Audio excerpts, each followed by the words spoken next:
The US enlisted 7 Chinese supercomputing companies to economic blacklist. US blacklists 7 Chinese supercomputing companies for supporting Chinese military efforts. The US Commerce Department included 7 Chinese supercomputing entities to the economic blacklist due to its concerns over national security. The first initiative by the Biden administration influences an adverse effect on China to obtain US technology. According to the US Commerce Department, Tianjin Phytium Information Technology, Shanghai High Performance, Integrated Circuit Design Center, Sunway Microelectronics, the National Supercomputing Center, Xinnan, the National Supercomputing Center, Shenzhen, the National Supercomputing Center, Wuxi, and the National Supercomputing Center Zhengzhou were added to the economy blacklist, which restricts US companies to export technology to these groups without a license. According to CNBC, the 7 companies were blacklisted for building supercomputers used by China's military actors, its destabilizing military modernization efforts and/or weapons of mass destruction programs. US Secretary of Commerce Gina Raimondo released a statement. Supercomputing capabilities are vital for the development of many, perhaps almost all, modern weapons and national security systems, such as nuclear weapons and hypersonic weapons. She added the Department of Commerce will use the full extent of its authorities to prevent China from leveraging US technologies to support these destabilizing military modernization efforts. The restrictions will come into force immediately, but they do not apply to the US suppliers who are already en route. According to the Washington Post, Phytium designed semiconductors using US technology to power a supercomputer being employed to develop hypersonic missiles, which are hard to detect because of their speed. The former US President Donald Trump had added dozens of Chinese companies to its economic blacklist. That included the country's top smartphone maker, Huawei Technologies, top chip maker SMIC, and the largest drone manufacturer SZDJI Technology. The extremist dictatorship of Iran has been elected to the UN Commission on the Status of Women, CSW, for a 4-year term after a vote held on April 20. The Iranian regime will sit on the commission next to China, Japan, Lebanon and Pakistan. The Islamic regime earned 43 votes from the 54 member states comprising the UN Economic and Social Council.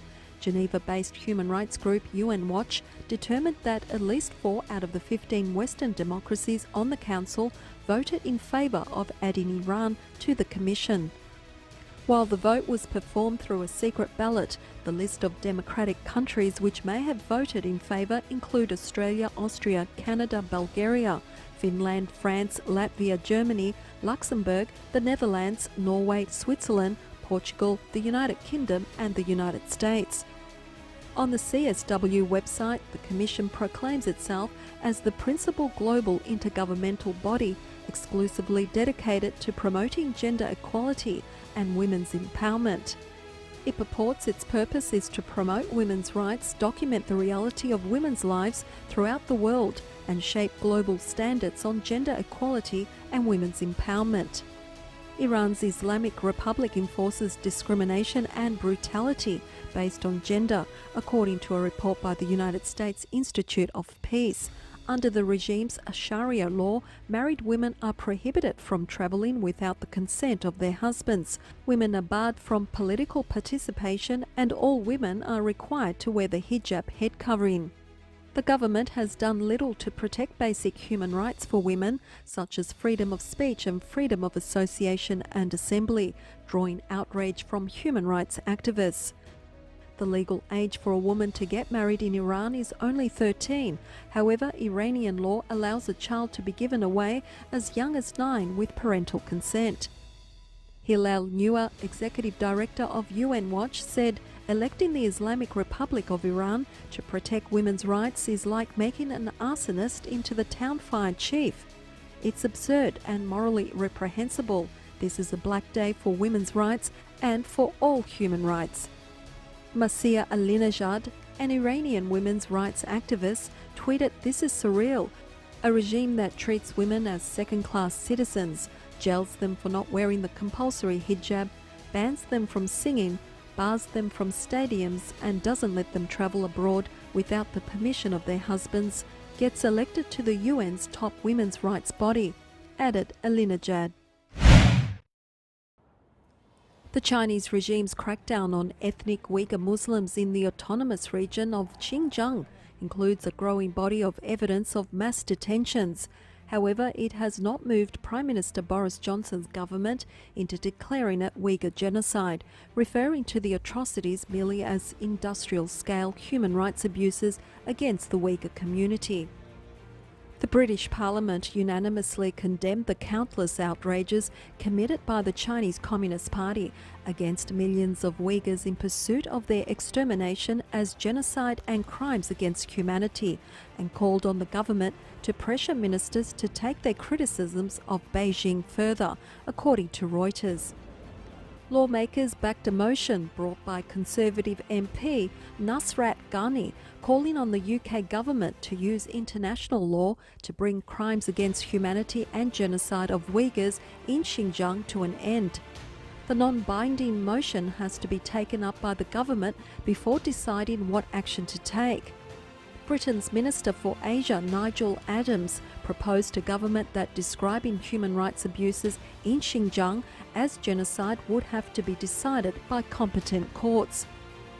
So far, the UK government has imposed sanctions on products produced by Uyghur forced labour from entering the UK supply chain and has sanctioned top Chinese officials in connection with human rights abuses in the Xinjiang region of China. Still, lawmakers would like to see international bodies activated to free the Uyghur nations and other prisoners of conscience, including religious and spiritual groups who the CCP is relentlessly persecuting. The Chinese embassy in the UK has condemned the sanctions, calling on Britain to immediately right its wrong moves. The embassy said in a statement that the unwarranted accusation by a handful of British MPs that there is genocide in Xinjiang is the most preposterous lie of the century, an outrageous insult and affront to the Chinese people, and a gross breach of international law and the basic norms governing international relations, asking foreign governments to stop interfering in China's internal affairs. Some legislators predict that Britain might lose allies over China after the Biden administration declared China's treatment of Uyghur Muslims genocide in an annual human rights report in March. According to a report by Forbes, US State Secretary Antony Blinken said in a statement, "We need to be able to bring the world together in speaking with one voice in condemning what has taken place and what continues to take place. And we also have to make sure that we are dealing with all of our interests.